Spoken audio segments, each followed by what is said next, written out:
Creator fatigue sucks. And here's why. Hi, my name is Neil. You're probably watching this video because you're experiencing or have experienced creator fatigue. I feel like I've experienced creator fatigue. Oh my gosh. I feel like I've experienced creator fatigue for quite some time now. I graduated college in 2022 and now it's 2024, and I feel like since the summer of 2022, I have not made pretty much any artwork for like 2 years, which is kind of scary considering I went to college for fine arts, which is another experience. But anyways, I feel like at one point I was definitely running away from being an artist because I didn't feel like it was sustainable, and I felt like I wasn't going to be successful anyway, so why go through the pain and suffering of being an artist and people looking at me all the time like I'm crazy and that I don't fit in. And so I tried to basically run away from being an artist. One, because of the fatigue. So obviously I felt like I wasn't producing enough. So then I was like, well, why do this anyway? And so then I just stopped. That's how you know creator fatigue is bad, when you just give up. But anyways, creator fatigue, it's not fun at all. So a little backstory. I've been painting since honestly my whole life, now that I think about it.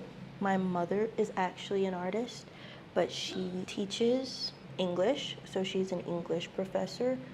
But one of her passions is painting, and she is an amazing artist. I believe she is the reason why I was just so enamored by artwork and why I wanted to create it in the first place. And so that's why I'm here today. But then I wrestle with why. Why do I want to do this? And how can I do this without being broke? And then on top of that, production, constantly producing artwork and eventually feeling like I can't keep doing this, constantly making stuff, trying to keep up with everyone else, trying to save up money to buy stuff, to make more stuff. So I experienced extreme fatigue because I was actually living my dream. I kind of tested the waters back in I think it was 2020, 2019. I started painting because I was just at home during the pandemic. I really had nothing else to do.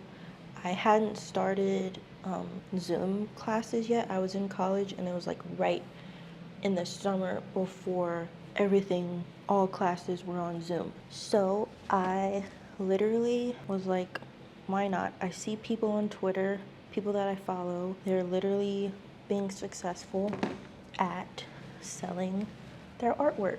So I thought, why not try? And so I got on Twitter and I basically somehow created an audience. I literally don't know what happened. I woke up one day and random people on Twitter were buying my artwork. And so I thought, this is actually working. And so I was so excited. It seemed like everything was working out well. I was selling paintings. I was selling prints of my paintings. It was great. I felt like I was getting so much exposure from my artwork. But then all of a sudden, I just felt so overwhelmed, and I felt like I didn't know what to paint. I felt like so many people had things that they wanted me to paint, and I'm like, I don't want to paint that because that's not my style. It got to the point where I was just like, I can't do this anymore. I'm tired. Usually I would wake up every day and I would paint. I would eat, sleep, paint that whole summer, and then it got to the point where I was like, I'm tired. So fast forward, I went back to school, eventually went back on campus for my senior year of college, and I went back to college, and this is when I started really struggling because now I have to please professors and my cohort. Everyone's expecting to see whatever I'm making during critiques that was another load of, man, I don't want to do this anymore, because what even is art? Why do these people have so much to say about how I'm making stuff, why I'm making stuff, and all they can do is comment on like the technicality of whatever it is that I made, but they are not able to speak on the reason why I made it, or the meaning behind it, or even the imagery in the work. And so that was frustrating, because I was like constantly comparing myself with my classmates. Fast forward, I had my senior thesis, and it was great, but it was good to the point where I was like actually so tired. That was the last time I made artwork. Literally, my senior thesis in college. And luckily, I did have a good experience with critique for that show. So going to art school was an interesting experience all around, but I would say that attending the critiques for my class really did push me to properly defend my work. It was quite overwhelming at times when like everyone would have their own different opinions, but I will say that having different classmates with different experiences, different knowledge, where they came from, where they've been, and how they see my work, it was really cool to see what they had to say. And it was also really inspiring to me with the group of people that I had. They gave me several different artists that they thought that my work reminded them of those artists. I never thought that my work would ever remind someone of an artist that is well known. A few artists that they mentioned were David Hammond's, which was surprising to me because when I would make my sculptures that were found object sculptures, I wasn't really actually like thinking about, oh, this specific artist inspired me to do this. I literally just got up and started making found object sculptures.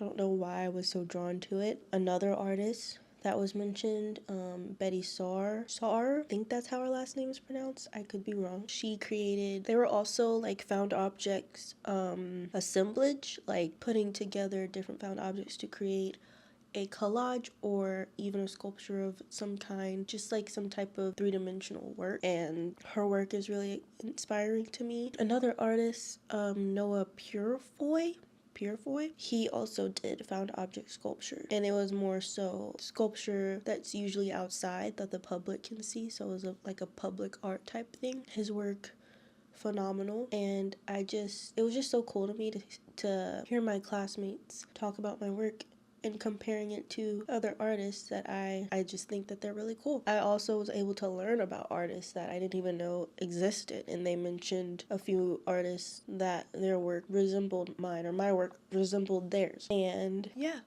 I was able to learn a lot because of these critiques. So don't be afraid of critiques. They can be really scary. Sometimes they don't go well at all, considering some of my classmates and their experiences in critiques. It just depends on who's in the room and what they have to say. But that's another thing. It's what they have to say about your work. They didn't make the work. They're looking at the work. They're just the audience. Also, even if your work isn't compared to other artists, that's not a bad thing at all. In fact, that's also really cool because you have your own style, your own vision of what you want something to look like, and you're not depending on other people telling you like, oh, this reminds me of XYZ. Like, it does not have to be that way. In fact, it is a very good thing if it's not that way as well. My desire wasn't to be compared to other artists. I just wanted my classmates to just have good discourse about my work. And I think if that is your goal with just having an audience in general, not just classroom or critique, but just seeking good discourse so that you can get more ideas, more thoughts. How do people feel when they see your work? And I think that's the beautiful thing about having a community that sees your work, and is acknowledging it properly. Yeah, acknowledging your work properly. I had a professor, Colleen Smith. Some of you may know who she is if you are an artist or you study art history, you just study art in general. She is an amazing artist, and she actually gave me great feedback, and it was just nice to have her because she is a Black woman, and I was really struggling with my identity as a Black artist on campus, and being able to have a class with her, she was really cool. Just hearing her perspective and how she sees my work versus how other people may see the work, it made me feel relieved for a little bit, just a little bit, because then I graduated college and I went home and I was really, really, really, really tired. And just the college experience of constantly being critiqued, constantly having to explain why I did something and what did I do it for, why did I use this technique and why didn't you use a different technique, why, all the whys, just why. And for once I just wanted to just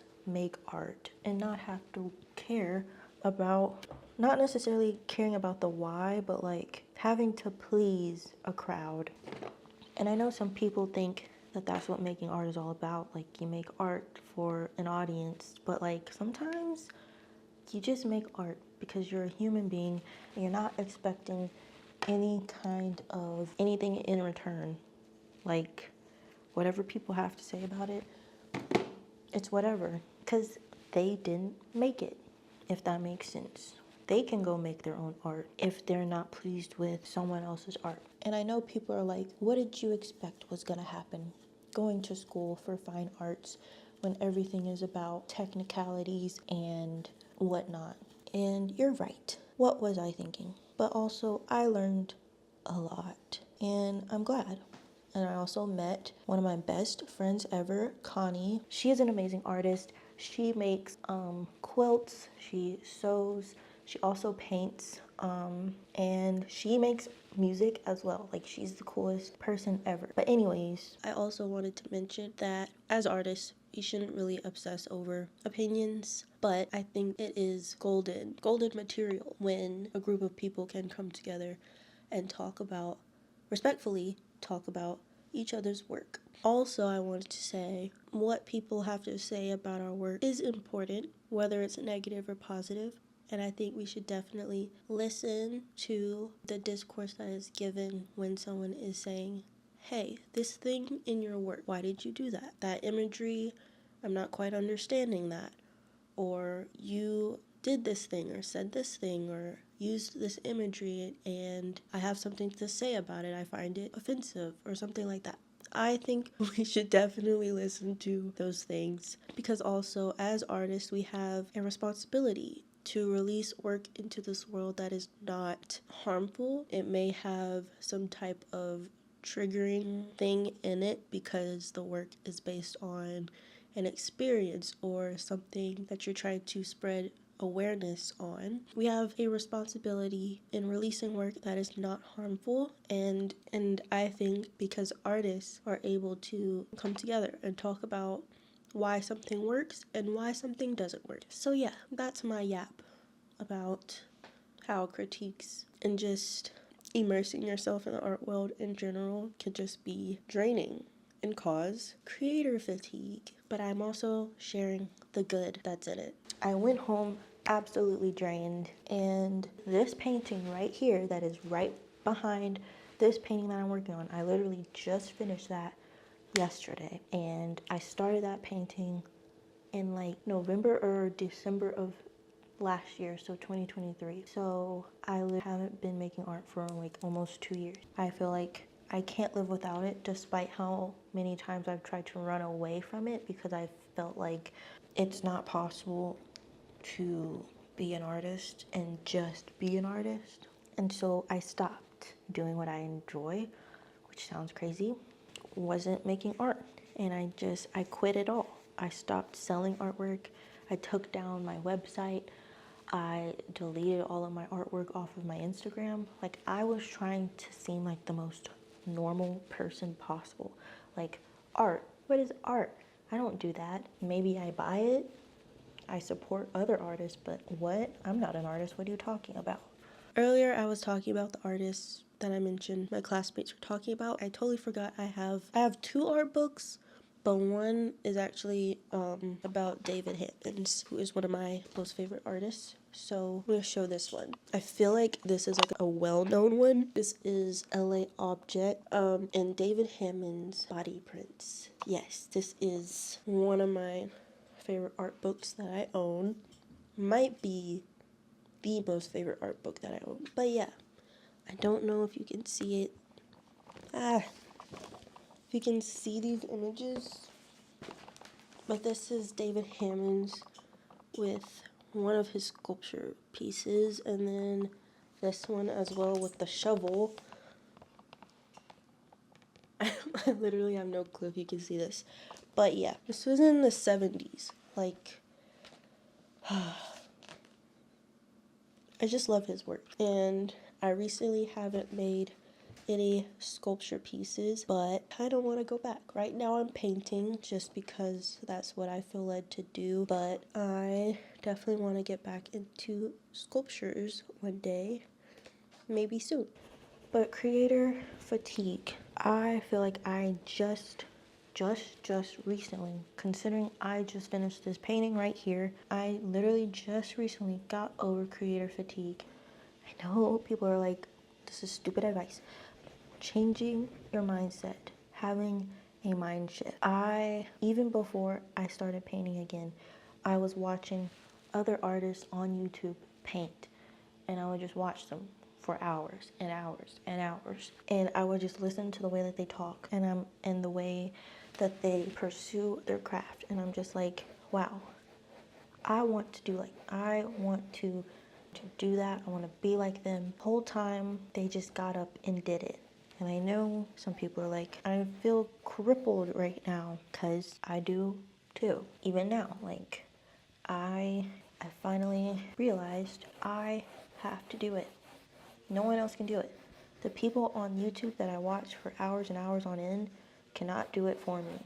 But they inspired me to finally get up and make art. And no, you don't have to get up and set up a camera and make art. Here I am right now, starting. So I am working on this painting right now. This is an oil painting. I actually started it last month, I think. And I worked on it for like literally a few days. And I was like, yeah, that's dead. Ew. Why was I doing that? I'm literally forcing myself to paint right now. I don't know what's going on. I literally don't know what's going on. At some points, I literally just take the paint and I just squeeze it on there. And you're probably like, that's a lot of paint that you just wasted. Sorry. I'm going through it right now. And whatever it is that it takes to get out of it, I'm gonna do it. But anyways, what was I saying? I was talking about how I am here right now, just doing it. Because I realized I can't make art and it looks good at one point. And I'm like, cool, that looks good. And I wake up the next day and I try to do it again and it doesn't look good. And then I'm like, I don't want to be an artist anymore. That is very bad. A very bad mindset that I have been struggling with. The concept of a sketchbook. I have always struggled with sketchbooks because one minute I'm sketching something and it looks amazing. The next page, I want to rip it out and never show the world. I had a professor. He told me that I needed to lock myself away in my studio, take out a bunch of sheets of paper and just go crazy on those sheets of paper and then never show anyone what I made. He even told me to rip them up, burn them, do whatever it takes. But basically, the whole point of what he was saying was do it. Just do something. Sketchbooks. So I'm notorious for not finishing a sketchbook. In fact, I bought many and I'll draw in them maybe 2 or 3 times. And I remember freshman year of college, I had a class where we had to work in our sketchbook. And I had a low grade for not doing that. And I understand now why having a sketchbook or just any form of private sketching, it doesn't even have to be in a book. Like I mentioned before, the professor that told me to just take some paper. Like it doesn't even have to be in a book. You can take some paper and just draw, paint, do whatever, and no one has to see it. I have this. I literally don't use it.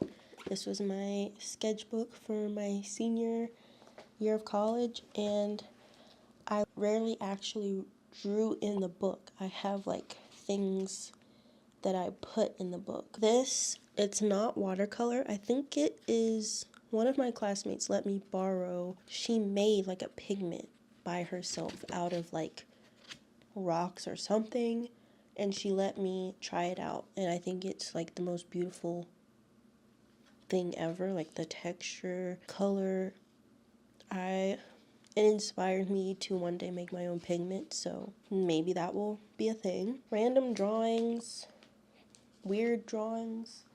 I actually did draw onto this, but probably can't see at all.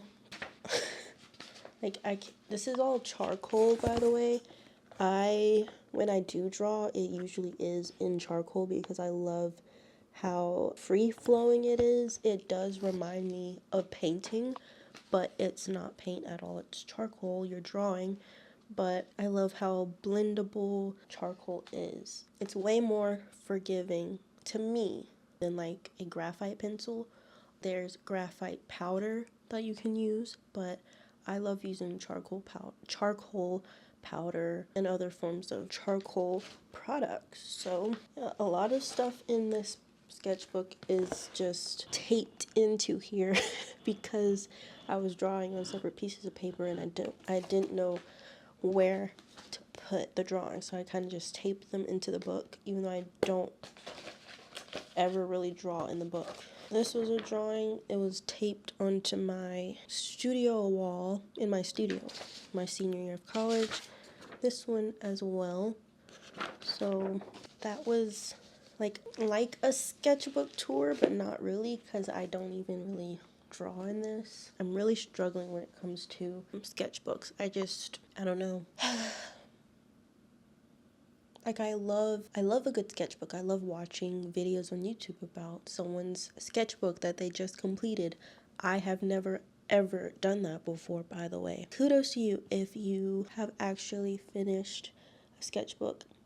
You're actually really cool and you actually have discipline, I guess. Actually, I don't know if that means you have discipline, but you were determined to finish the book and you did. But if you can't finish a sketchbook, or you tend to sketch and draw and paint on just like anything you can find, that's still valid. And my point is, never stop whatever you're doing. Me, I find it difficult to finish a sketchbook, but that doesn't mean I should never sketch. It just means I need to find a different way to sketch. Whether it's painting on a newspaper I found, ripping out pieces of paper and making a collage on another random piece of paper. No one has to see it. I'm just doing something with my hands that can cause a chain reaction in the way that I create in the future. And so, sketching. Creator fatigue.